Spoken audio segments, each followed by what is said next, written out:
Pakistani bowlers के लिए fitness maintain रखना बहुत बड़ा इम्तिहान। पीसीबी ने भी पेसर्स की फिटनेस को तरजीह दे दी।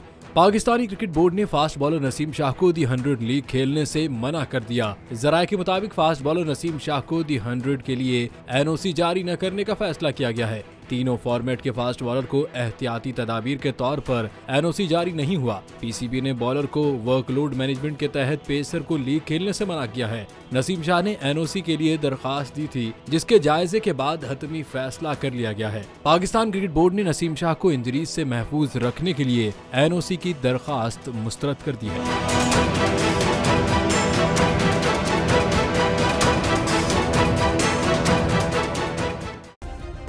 सब्सक्राइब करें और बेल दबाएं ताकि कोई खबर रह न जाए।